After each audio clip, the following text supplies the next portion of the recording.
Bem-vinda e bem-vindo a mais um episódio do podcast Cor de Rosa Choque, um espaço destinado a favorecer e fortalecer a organização das mulheres, os direitos das mulheres, o empoderamento feminino. E hoje nós estamos recebendo aqui a doutora Raíssa Duailib, ela que é presidente da Comissão de Defesa dos Direitos da Pessoa Autista, né? E a doutora vai estar falando conosco, assim, sobre os primeiros passos, principalmente a mãe, né, da criança autista, como ela pode acessar os seus direitos, a questão do plano de saúde, da cobertura. Então vai ser um papo muito interessante. Você que está aí nos assistindo, aproveita, já curte, já ativa o sininho, já se inscreve no nosso canal para você ser avisado sempre que nós tivermos um tema novo para trazer em defesa da mulher. Então, doutora Raíssa, muito obrigada, é uma honra recebê-la aqui no nosso podcast, e eu gostaria, assim, de que você começasse se apresentando, falando um pouquinho do seu trabalho como advogada e do seu currículo. Bom, primeiramente agradecer pelo convite de estar aqui, é uma honra, muito obrigada, ainda mais falando de um tema tão importante, tão relevante, né? Muito obrigada. Bom, eu sou advogada, especialista em direito da saúde, atuo especificamente aí em ações suplementares, defesa, né, das pessoas com deficiência, e a gente está desenvolvendo esse papel muito importante através da OAB, né, através da comissão, onde eu sou presidente desde 2021, e defendendo e levando informação e conhecimento para toda a sociedade, e especialmente para as famílias e para as mães. É muito importante. Muito obrigada, doutora. Doutora Raíssa, gostaria de saber a respeito da mãe atípica, quando ela faz essa descoberta, como é que se dá esse processo? Bom, nunca é fácil, né? Eu vou falar aqui por experiência de causa. Hoje eu já atendi muitas mães que acabaram de receber o diagnóstico. E geralmente, quando existe esse diagnóstico, muitas vezes elas perdem o chão, né? Elas não sabem para onde ir, quem procurar, o que vai ser. E elas passam por algumas etapas, e geralmente a primeira é a questão do luto, né?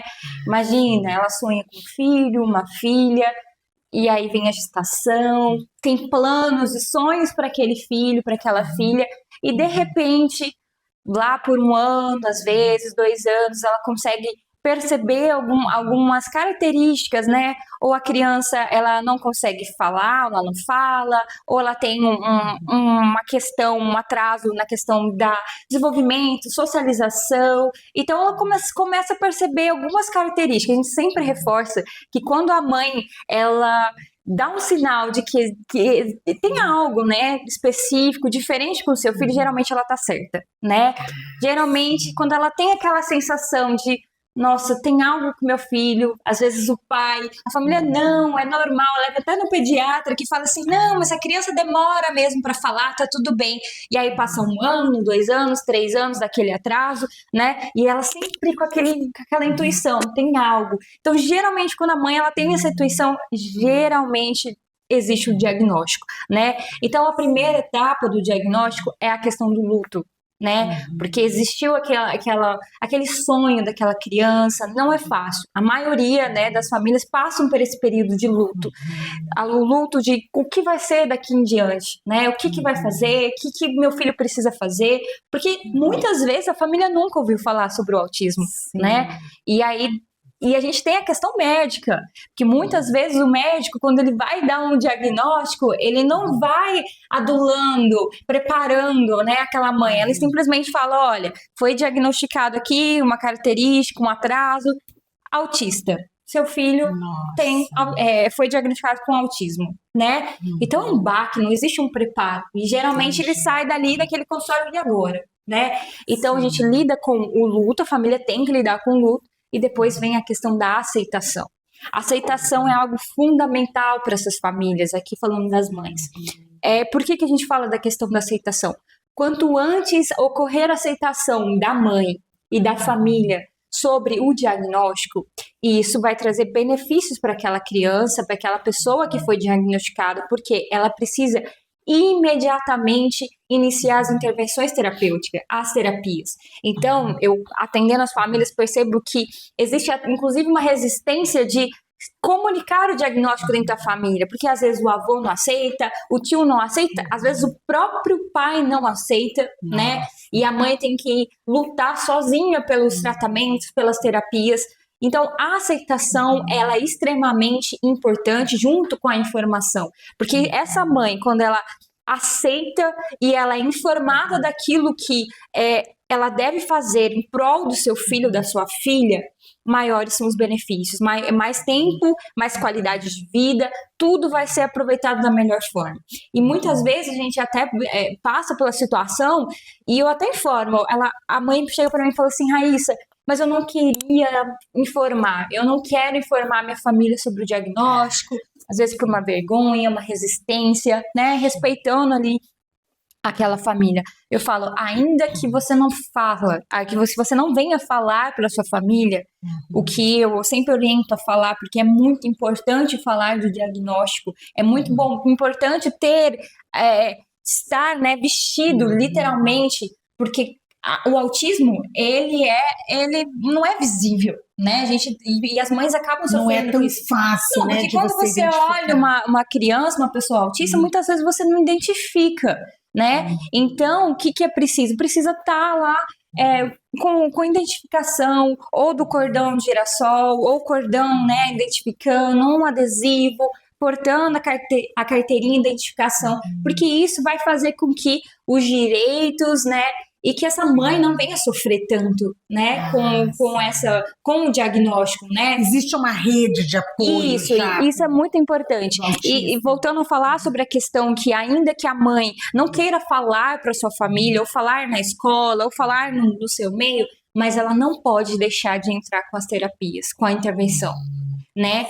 Então a intervenção, ela é extremamente importante, porque quando a gente fala no autismo, a gente fala também da questão do diagnóstico precoce. Isso está previsto na legislação, né, que diz que a pessoa diagnosticada, ainda que exista suspeita, ela deve iniciar precocemente as terapias, né? Então isso é extremamente importante, porque quanto antes você entra com a terapia, é melhor, porque será aproveitada a questão da neuroplasticidade cerebral. Então é muito importante hoje, por isso que a gente fala do diagnóstico, quando as pessoas perguntam assim, nossa, Raíssa, mas o que está acontecendo? Agora todo mundo é diagnosticado, agora tudo é autismo, o que está acontecendo que o diagnóstico está aumentando?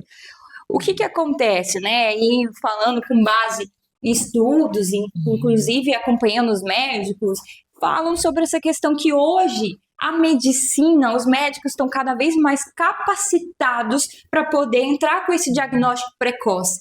Então, antigamente não se falava em diagnóstico precoce. Para você ter ideia, essa semana eu atendi uma família que o filho dessa mãe foi diagnosticado, teoricamente, em 1988. Eu peguei o laudo mais antigo. E lá, se eu fosse analisar ele com laudo hoje, estaria carimbado, autismo. Só que não se falava. Consta os atrasos. Então, ele foi ter, de fato, o diagnóstico fechado, sabe com quantos anos? 42 anos. Nossa. Ou seja, o primeiro diagnóstico, teoricamente, foi em 1988.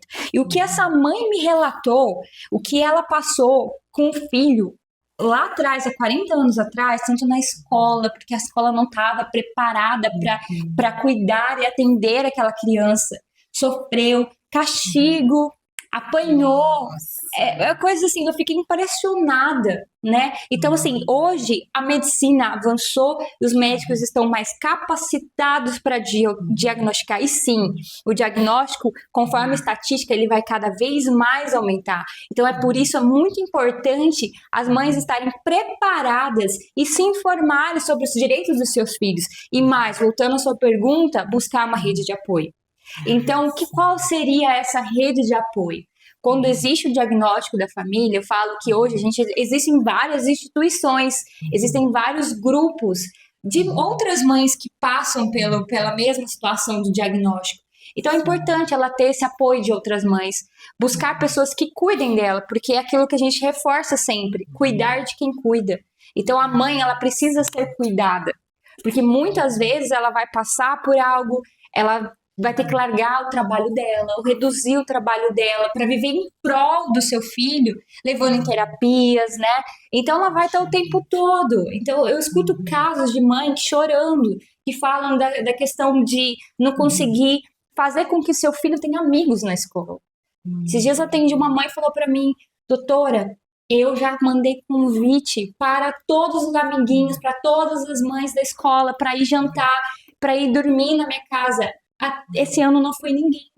Então, ela é exatamente. Então, essa mãe, ela é mãe, ela é terapeuta, porque a maioria acaba se especializando para poder ajudar na terapia, né, no tratamento do seu filho. Ela é amiga, às vezes ela é a única amiga do filho, né? Então é muito importante que essa mãe busque a rede de apoio. Ah, que bom, doutora. Então, você que está assistindo aqui o podcast Cor de Rosa Choque, ativa o sininho, porque aí nós vamos estar construindo juntos essa rede de apoio. É algo que nós estamos buscando para que entre nós mulheres nós possamos nos ajudar umas às outras, mulheres inspirando mulheres, mulheres fortalecendo mulheres. Então nós vamos para um rápido intervalo e voltamos com essa conversa tão importante. Bem-vinda e bem-vindo, que bom receber vocês aqui no podcast Cor de Rosa Choque. Um momento para a gente falar do que interessa: política, cultura, meio ambiente, direitos humanos e, em especial, os direitos humanos das mulheres. Esse podcast, por si só, ele é um desafio para todas as mulheres que querem ocupar um espaço público para o nosso empoderamento. E vamos estar aqui assim com variedades, algumas vezes ao vivo, outras vezes com gravação, mas sempre com qualidade, com conteúdo, trazendo algo que possa influenciar os sonhos das pessoas. Nós queremos sim inspirar pessoas, nós queremos sim reforçar a luta das mulheres, a luta das minorias, a luta pelo meio ambiente, a luta por um mundo melhor. Fique conosco. Voltamos com mais um bloco do episódio do podcast Cor de Rosa Choque, tratando da questão do autismo. Eu estou conversando aqui com a doutora Raíssa do Ailib, ela que é presidente da Comissão de Defesa dos Direitos da Pessoa com Autismo, é isso, da Ordem dos Advogados do Brasil de Mato Grosso do Sul. Doutora, sobre a questão de acessar o direito ao tratamento, existe, assim, negativa por parte dos planos de saúde ou isso já é bem aceito?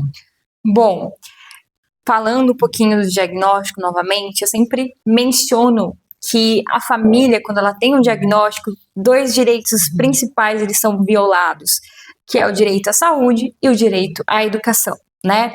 Então, o direito à saúde, aqui falando especificamente do plano de saúde, a gente já evoluiu muito, com certeza, né? Um tempo atrás a gente tinha a questão de limitação de sessão, porque geralmente esse tratamento, ele é feito, né, todos os dias, de 5 vezes na semana, né? E também por tempo indeterminado. Quem vai dizer até quando aquela pessoa vai fazer a terapia é o médico e os profissionais que acompanham, né?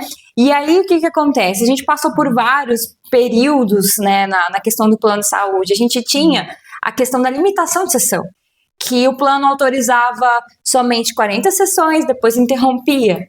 Aí a gente precisava entrar na justiça para conseguir quebrar essa limitação. Aí veio a ANS, através da resolução, ampliou essa questão da limitação, né, de sessão, não tem mais a limitação de sessão. E depois a gente tinha a negativa das terapias, que muitas vezes são especializadas, falando que não tinha, que o plano de saúde não era obrigatório fornecer aquela terapia. Exemplo, aqui a terapia ABA. Quando a gente solicitava para o plano de saúde falava que não tem previsão no contrato, não está previsto no rol da ANS, que é a listagem que diz que os planos de saúde devem cobrir ou não, né? Fazia com que a gente precisava judicializar também. E hoje, através da resolução 539 da ANS de 2022, que entrou em vigência dia 1º de 7 de 2022, ampliou-se essa questão das terapias. Então, hoje, o plano de saúde, ele não nega mais, teoricamente, não nega mais a terapia água, psicólogo, terapia ocupacional, a fono. Só que isso não fez com que acabasse as demandas, né, na justiça. Hoje a gente enfrenta vários cenários. Exemplo, autorização dos tratamentos com profissionais sem qualificação, né? Ou também aqueles que são qualificados, mas com cursos básicos. Então, isso é muito importante aqui. Eu friso sempre a importância de ter um advogado especialista na área, porque esse advogado ele precisa ter conhecimento, saber provar que aquele prestador que o plano de saúde está indicando não tem qualificação, que muitas vezes eles falam que tem, não tem, mas aí você vai pedir certificação, você vê que não tem um curso básico de 4 horas, 15 horas, isso é muito importante. Fora isso, na questão das terapias, a gente vem passando por outros abusos do plano de saúde atualmente, que é a questão de cobranças excessivas de coparticipação. Tem beneficiários que estão pagando R$300 de mensalidade, recebendo de forma acumulativa aí dos planos de saúde R$15 mil de cobrança em cima do tratamento. Tem cliente que está recebendo quase 31 mil em 2 meses de coparticipação, né? Então, a gente também tem limitação de junta médica pelos planos de saúde, onde o plano de saúde questiona através dos seus médicos aquela prescrição daquele médico que acompanha o beneficiário. Então, o médico lá, o neuropediatra, informa que aquela pessoa precisa de 20 horas, né? E aí o plano de saúde, através de sua junta médica, fala, não, 1 hora por dia. Entende? Então, existem vários obstáculos, várias demandas aí que as famílias enfrentam perante o plano de saúde. Então, você que está nos assistindo, saiba que a doutora Raíssa é especialista na área e ela está disponível. Sigam as redes sociais dela, Raíssa do iLib, para que vocês possam se informar melhor. E também eu convido vocês a aproveitarem para curtir, comentar e já se inscreverem no canal ativando o sininho.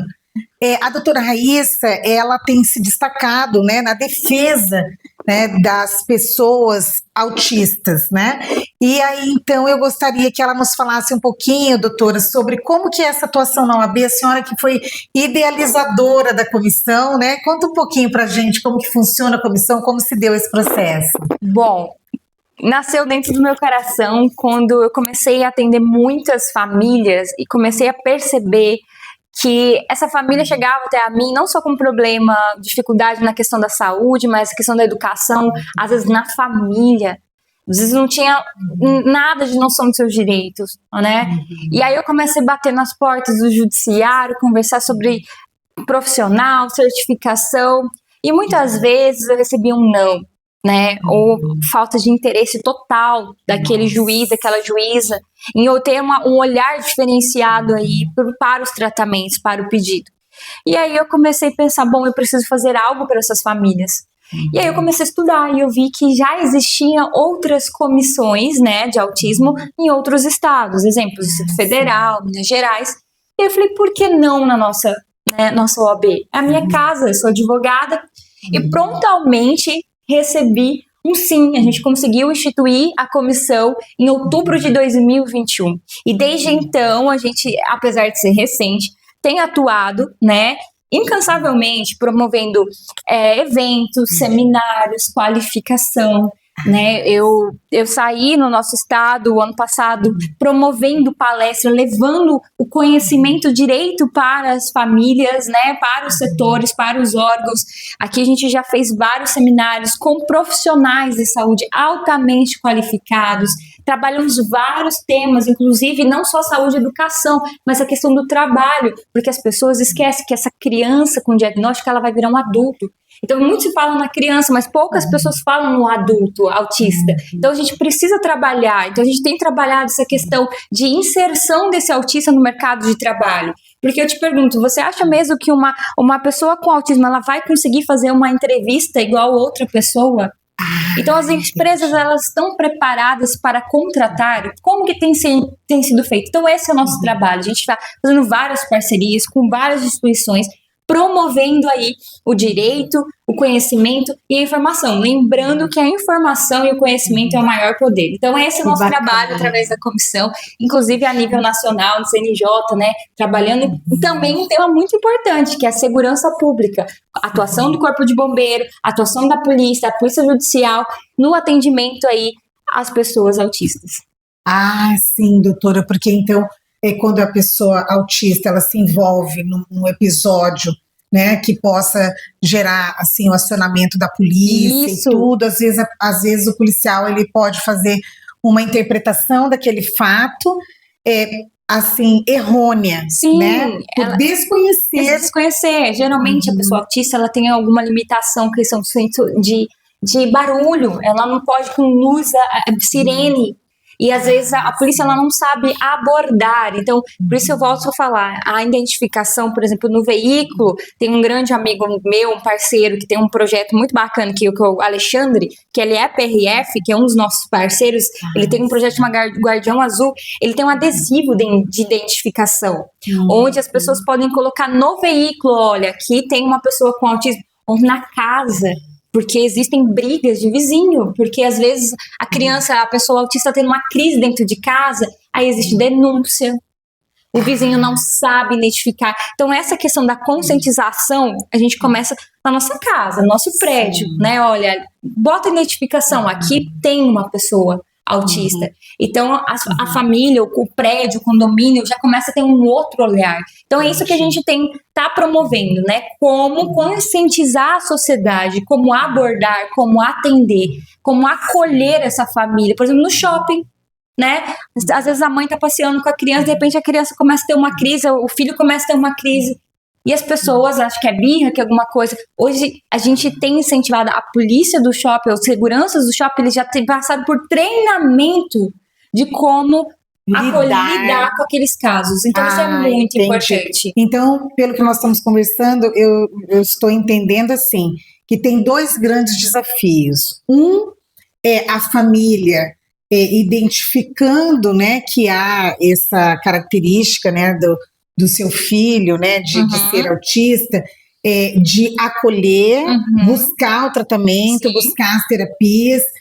Precisamos que os papais, né, tenham mais solidariedade, mais compreensão, porque as mães, né, elas acolhem mais esse filho e os pais tendem a se afastar, né, quando não sabem como lidar com aquela situação. Então, papais, ajudem aí, né, as mães, ajudem seu filho, sua filha autista, para que juntos possam buscar as terapias e chegar a uma qualidade de vida. Né?